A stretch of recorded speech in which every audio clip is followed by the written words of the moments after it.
Hello, welcome to Little Big Circle, where we're little in size and big in conversation. And I am Peggy, I am your host. And I'm Juice, I'm your co-host.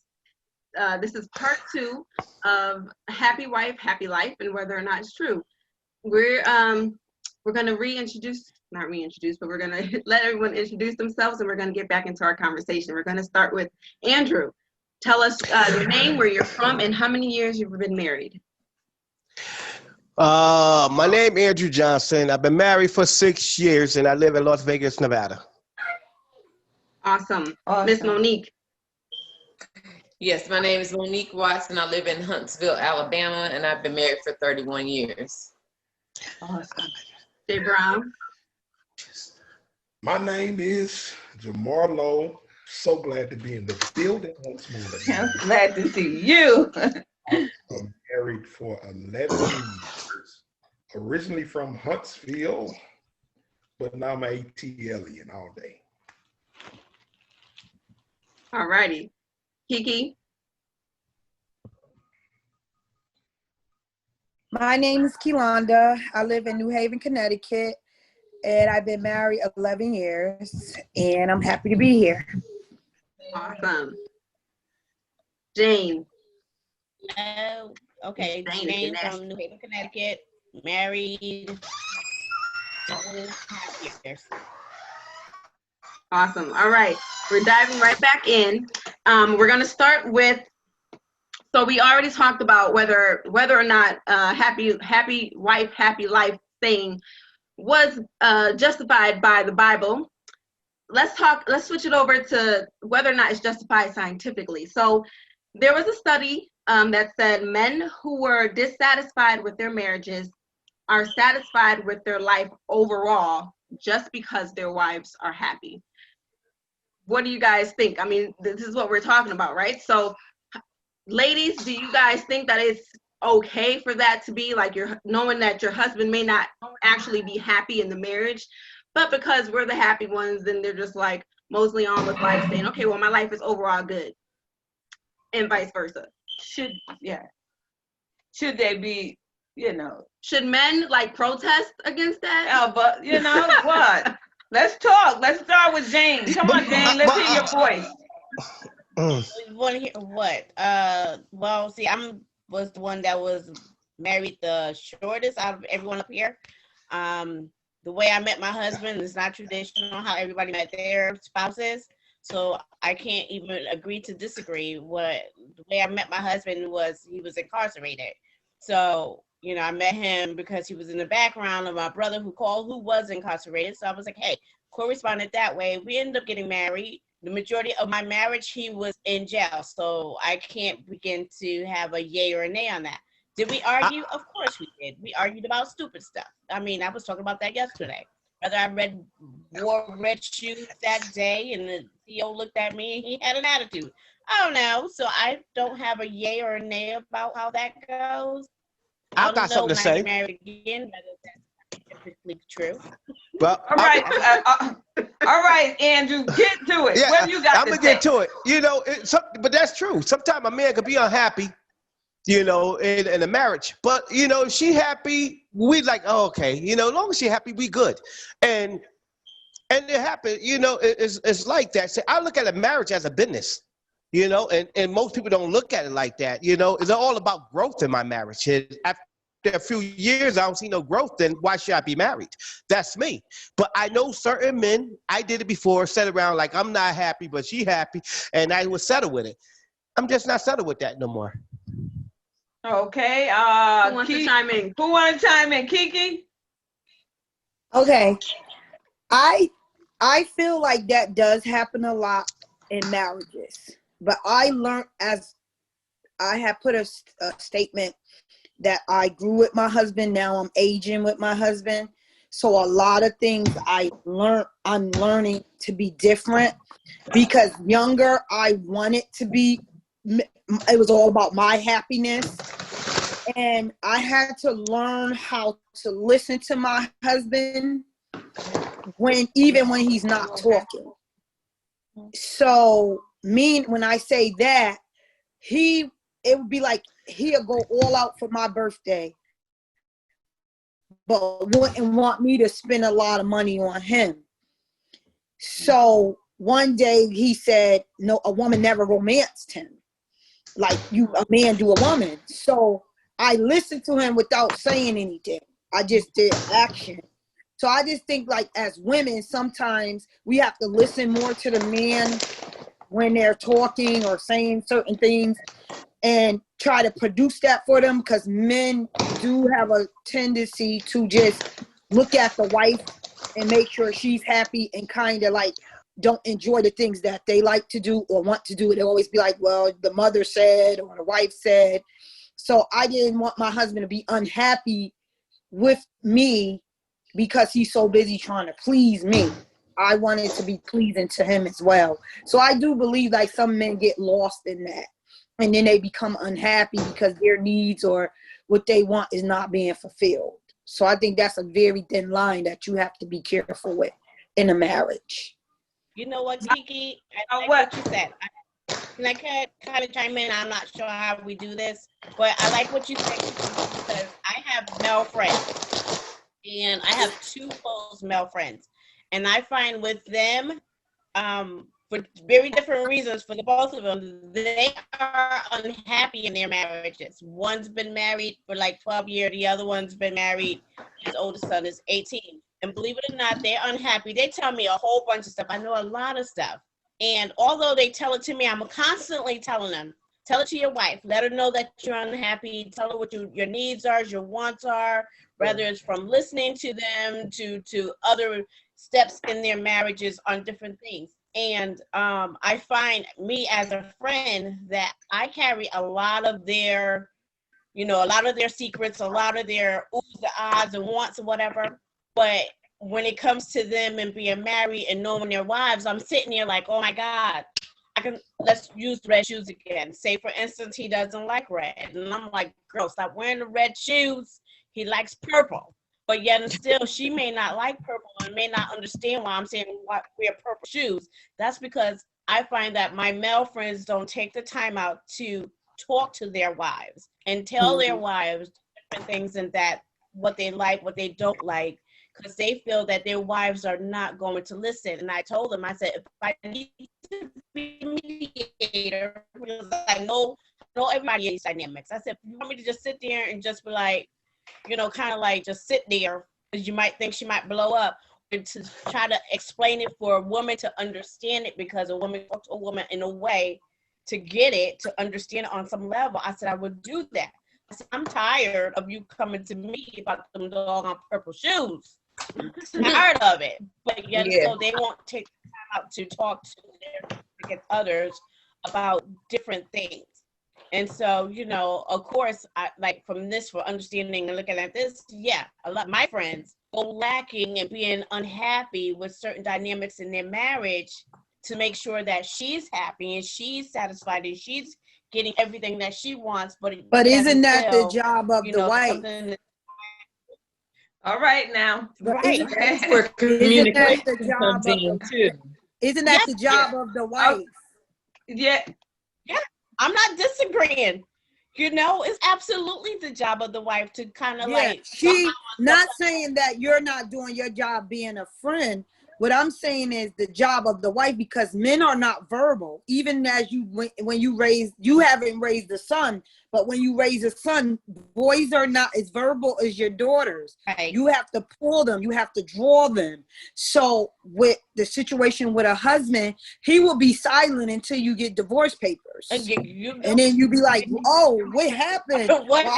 We were so happy. Oh my God. That's why you need to communicate. That's the most important thing in the marriage, to communicate. Because if you cannot talk to your wife about something like why you're unhappy, I mean, what's the use? I mean, that communication is number one. You got to communicate, and it shouldn't be where he feels that he cannot talk to her. You know what I mean? Right. And it's like,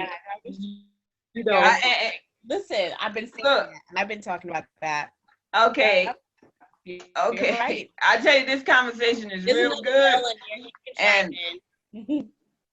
Yeah, this conversation is real good, but I just want to say I agree with the other married females, because I understand you're not married, Jemarlo is not married, so I agree with the other females as far as I wouldn't want my husband go talking to no other woman. Amen. You're You know? absolutely right. I'm not saying. I mean, I don't care if he wanted constantly to talk to their wives. Yeah. I am telling them constantly. Yeah, but I wouldn't even Talk to me. I wouldn't even put myself in that predicament for no other married man to come up to me and be talking about my wife, his wife. But that's another talk show. We're not going to talk about that. We need to keep going. Jemarlo, go ahead and talk. Jemarlo got something to say. So, man, this is some good meat and potatoes right here. Cream potatoes. Understand that men are simple, complex, and women are complex, simple. The level of catering that, like Kiki said, her husband doesn't necessarily want you to spend because you are the prize. The woman is like, when you come down the aisle, all eyes is on the bride. Hey. But what happens is, in relationships and in different phases of relationships and in marriages, men become unhappy because of the fact of it's hard for them to be vocal, and they, different phases won't allow you to lay your head down in your woman's lap. Such as, if you go to biblically, Samson was able to lay his head down in Delilah's lap and divulge his secrets. And now brought all his hair. With that, Yes. that's why you have most men have a female friend, because she's able to listen. She's I'm not going to get in trouble. Now, listen, I don't feel bad. Go ahead. Talk. Speak your mind. Talking about, all this other stuff, the children and all this stuff. He's at a place of relaxation. Wow. However, with the level of communication, and here it is, love languages. If I know your love language, then I can create the space for you to be able to feel safe to say what you need to say. Right. Wow. But most of the time, men don't have that safe space, and when I go home, it's a business transaction, as Andrew would say. We talking about bills and all that type of stuff, instead of in different phases of relationship, it get lost in the sauce. The relationship get lost in the bills, get lost in the children, it get lost in all this stuff. But in reality, you married that woman, and that woman married you. The kids were only a benefit and a byproduct of when y'all got married. Can y'all hear me? Yeah. Now we can. But can I explain something when you call about communication? When you said we had to have good communication, ladies, you have to understand that. Communicate with us. Don't lecture us. I don't like to feel like I'm being lectured than communicating. Okay. It feel like when you talking to me like you're talking to a child. But did I tell you, this is not communicating. You lecturing, and that's when I shut you down and I walk out that conversation. Wow. A lot of women do that. You think you're communicating, women, but you lecturing. Women, so Okay. Okay, one at a time. Okay, guys. Andrew, can you focus, please? Because you're on camera and you're just moving around. Yeah, I will focus. Okay. Lecture him. I'm not lecturing him. Yeah, but it's right. I'm moving around because my dad here and the TV going on. I'm not gonna lecture nobody. But Monique, you got the floor. Go ahead. Oh no, I was just saying, okay, you saying that's most women, but that's not all women. So you can't categorize all women in, in that you saying. I didn't mean it that way. I mean all women. It just maybe the ones I'm meeting. Why you meeting the women? Is we married or now? That's a whole nother conversation. Oh my God. We established that, early on in our relationship that, I'm a person and you a person and we gonna talk to each other, with respect and stuff. So, that was like, you know, I mean, we got that out the way in the beginning, so that's not a problem. That, you know. Oh, all right. Well, I would say I was one of those women. I used to talk to my husband like that. Okay. Who G checked me was his kids. They said, "Mom, you be talking to our dad like he one of us." And I said, "I do." And they said, "Yeah." You be like, "Didn't I tell you why you didn't do?" I said, "Oh God, No. Ooh. I didn't realize that I was talking to him like that until his children came to me and said how I talked to bring it to my attention. He never brought it to my attention. He let me do it, and I don't know because we grew together. He never complained about that. But it goes back to your question where a man shuts down and can make, as long as he's making you happy and not himself happy, he just accepts how you treat him. So I kind of went and repented, and I went back to him and apologized to him for being disrespectful and not treating him like a man instead of a son. And I became his wife at that moment, not when we got married. So did you? Because I started to respect my husband. And if he did say something to the kids or wanted to chastise them or do certain things, I stood back to support him. And I shut my mouth. I shut all the way up. It was hard. Somebody needed to hear that. It was hard, Jesus, but I made it. Somebody needed to hear that. Lord, made it through. Did you ask him why he didn't come to you and say anything to you about that? I mean, you know, did that bother because him? Because my husband is very easygoing. Like, even if I confront him on something, he's still going to find a way not to say I'm wrong or I did something wrong, you know? Yeah. So I would have to correct things myself. Yeah. And to like ask him, he'd say, "It's okay, babe. I understand. That's just how you are. That's just sweet." Yeah. And it's just like, I'm like, no, check me. Say something, you know, like, he's one of the guys that always compliment me, and I could feel the raggiest ever. And he'll say, "You still look nice." Shout out to Imar. Shout out to Imar. Yes, but shout out to Imar. I be telling people, I be saying, what won't you do?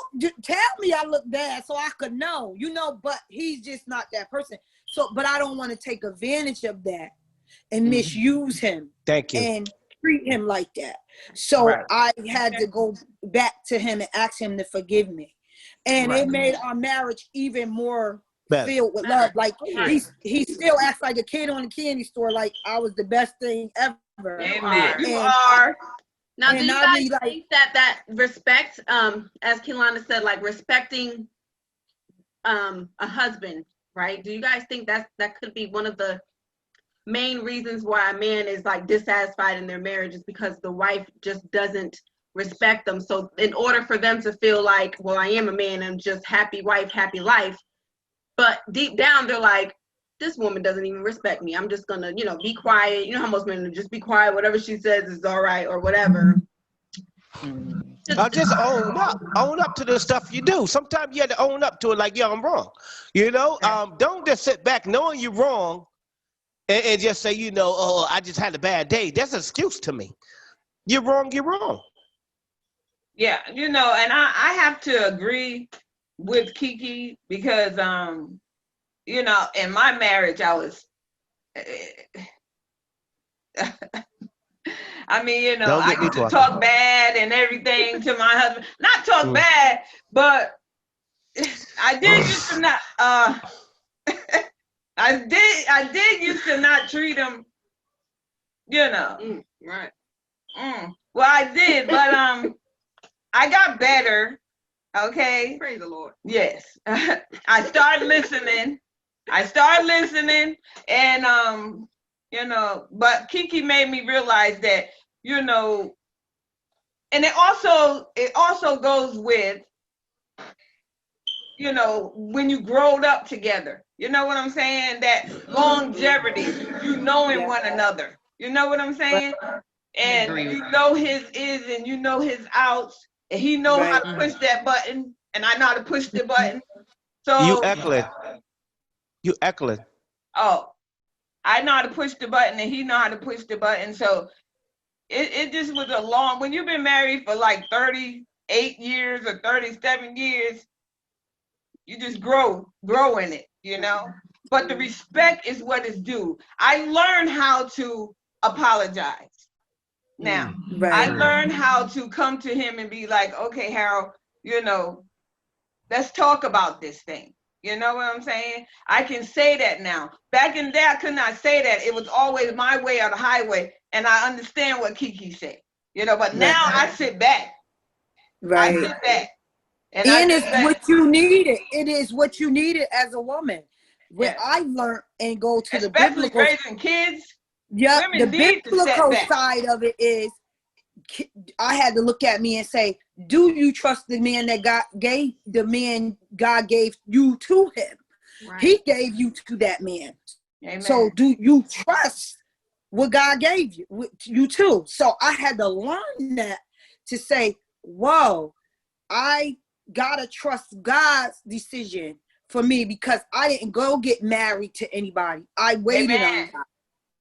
So when I waited on God, why wasn't I trusting God to trust him with finances, with the kids, with everything, you understand, and coming together? So it is true. We can be very aggressive as women. Some of us, like the young lady said, I'm not categorizing, but as me as a woman, like my aunt said, growing up together, you very immature, you do certain things, but like Andrew said, it's absolutely, it should be growth. I've been with him 18 years, married 11 years. Mm-hmm. So it should be growth now that we're 40. You understand? And it has come with respect. Because I realize what you guys are saying. I could be sitting here and come in the mail, divorce paper, I'm all shocked. So I had to learn to appreciate what I had. Hallelujah. And was blessed. That's so good. Yeah, I like that. I like all that. Right, appreciate Marlo, get it out. Marlo. Okay. Get it out, Marlo. I'm gonna shut up. Based on the observation, the level of, in a marriage, you have to be selfless, not selfish, but selfless. Meaning that I will give everything pertaining to you and this family. I'll give it all up for you. But there also is a grace factor in there. So I can understand from a man point of view where I will compliment you in everything. I won't tell you it looked wrong, because in my eyes, you is the bomb.com. So even if like whatever, but you still, Jesus, is such a breath of fresh air to me. That's a level of grace that's in a marriage that a lot of people don't talk about, the level of grace in a marriage. So here was the thing, though. Here was the thing. Most of the time, just most women, when they come into a situation or a relationship with a good man, they don't know how to get the good man, because they had a lot of bad ones. Thank you. So they end up treating a good man like a bad one, and they end up getting messed up because of the simple fact you didn't know what walked in the door when you had it. Right. So that grace factor, this ain't Jimmy Bob that you was dealing with. This ain't your baby daddy that you've been dealing with. This is somebody that loves you for who you are. Right. All right. I like that. All right. Kinsey, get it out. Get it out. Okay. I'm ready. So let's talk about that. Marlo, love it. I love what you said. I swear I do. I love what you said. But it's vice versa. Even a man can be in a situation. Okay, let me talk about my past relationship. Last relationship I had was about 6 years ago. It's been over 6 years. I met a man, awesome guy. I swear I thought we was going to be like together forever, whatever. The thing is, he came from an abusive marriage. He had an ex-wife that used to abuse him verbally, mentally, physically, you name it, she did it. Then when I walked into his life, we met at poetry night one night. Only thing he did was gave me a hug, and he was like, "Oh my God, I could just feel your energy. You're a positive person." Those who know me, 9 times out of 10, I try to be positive as possible. I do. Do I have my bad days? Of course, we all do. But by the time it came to the end of our relationship, I mean, he was like, "Look, I can't be with you because I'm no good for you." And he was like, "I'm damaged goods, this, that, and the third." And I'm like, he was used to arguing. I don't argue. That's not, we can't talk it out. I don't argue. So with us, trying to have a conversation, going back and forth, he wanted to argue. I never wanted to argue. I was always trying to because we lived together, I was always trying to make the home life as calm and peaceful as possible. When you walk in the door, was I doing the whole wifey thing? Although I was just a girlfriend, I tried to make sure dinner was done, house was clean, mama was looking good. Babe, what you need here? He didn't drink. He's not an alcoholic. He doesn't drink. So like I would give him his natural carrot juice. He taught me how to make it. So here's your carrot juice, whatever. So yeah, just like women can go with a guy and come in with a lot of baggage, a lot of hurt, a lot of pain, and then treat the man that she's currently with or married to and make it him pay for everything that she's been through. Women go through it too, because I'm not an abusive person. I came in with all this love, because by that time I was divorced for about like maybe 6 years at that time. So I was ready. So I came in with all this love and all thinking that, okay, this is a fresh one, this is a new one, to only turn around for this man to come in and, he didn't tell me that he was in an abusive relationship. I didn't know about that until the very end, after we done broke up and then had the conversation. That's when he told me his ex-wife was abusive, mentally, physically, emotionally, financially, you name it. She was just wrong and everything. And I bear the brunt of somebody else's hurt and pain that they put on them. And so back to, a happy life, happy wife. No, I wasn't his wife. I was trying to, be the one, because he would come in, now that I understood more spiritually, like he was just by.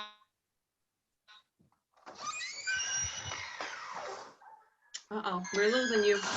Yeah, I didn't. Yeah, but wait a minute.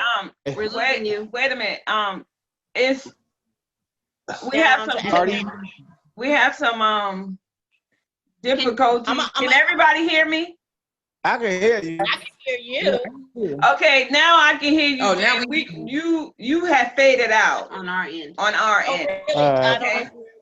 So I'm not sure what you heard, not what you didn't hear. I just know, just as women come in broken, men come in broken too. Just like men bear the brunt of women hurts and pains, and it's unfortunate sometimes the man catch the brunt of that. Women catch the brunt of men's broken heart, broken pain, because like you said, men don't do a lot of talking. Sometimes you got pulled out of them, and sometimes they're willing to talk. They only feel willing to talk if they feel safe. I try to be that person, to be safe enough to come and talk to me, because you know what? I'm gonna feel like I'm safe enough with you to have this conversation with you. It's like, look at here, this is what I dealt with. This is what I'm dealing with. This is what I healed from. This is what I don't want. This is what I'm trying to strive to be. Because I tell anybody, no. Am I dating right now? Absolutely not. Am I married? Right now? Absolutely not. But I know that for my next marriage, oh my God, oh Jesus! I'm telling you now, I'm starting to learn my own love language. You're gonna be great. My marriage ain't gonna be a next time for me. Well, that's for you. I've only been married once. I only want my. I'm looking at those chicks then. I know that's right. Stop looking at them chicks. I get, girl, you know what? It makes a happy home. I'm looking. Oh gosh, that's a whole nother conversation. On that note, it's time for our game. It's time for our game right now. Clap it up. All right. Time for our game. Bet you didn't know game. Well, I bet you didn't know I was a human bebop. I bet you didn't know that I am a craft. I work in craft, and I do crafting. And I bet you didn't know that I got 2 brothers I bet you didn't know that I was in a singing group. And I bet you didn't know that I just bought me a house. You got 3 brothers. I just You bought got me 3 a brothers. house. And I bet you didn't know that what is it? Let me see. Okay, I bet you didn't know that I jumped from roof to roof. Okay, which one of them are you? Supposed to be all about you? No, it's all about you. Which one are you? When I said I bet you didn't know, I start with Monique. You didn't even call me. I mean, I didn't send nothing in. Monique. Okay. Kiki, which one was you? I was the singing group. Yep. Yeah. Pretty much know who's who. I bet you didn't know. I have a degree in pastoring leadership. Glory. And then which one of you, Andrew? Jumping from roof to roof. Oh, all right then. All right. Okay, Marlo, which one of you? I am the one that has a pastoral leadership degree. See? Boom! Jemarlo. Boom! Hey! Boom, y'all! Hold it. Okay, Jane, which one are you? I'm a crafter. Oh! Yeah. Yeah. Monique, which one was you that I mentioned? You know what? Eric called me, so I didn't even hear everything. Oh my! Hey, Peggy, I'm gonna have to sign I off. bet you didn't know. Okay, Marty. I have to I lived sign in off. Germany. That's what I told you last week, but I didn't. Okay. Oh, sure. She lived in Germany. Nice. All right. Okay, which one you do, Spud? Bet you didn't know I bought a house. Woo! Yeah, I did. Yeah, for me, conversation. I know that's right. And for me, I bet you didn't know that I jumped from roof to roof too. So. Oh, Lord. But I did know. I know that's right. But look, I really want to thank the panel. I mean, this is an awesome panel. Yes, you guys are great. I mean, Clap it up for give yourself. yourself a hand. You guys are Give dope. yourself a hand. Woo! Yeah. You know, I just wanted to tell you guys, I am so thankful and humble for you guys to come on our show. You know, because we touching a lot of people out there, and a lot of people want to get in. We want this to be more like just a conversation, what we're having, you know, and we just want to thank you. And Judy, you have any last words? Just thank y'all for coming as always. Can we guys, bring them back? Absolutely, we have to, because this was a great conversation. Okay. But you guys always have great conversations with us, so thank you. All right, bye-bye. thank you. All right. Peace. He's so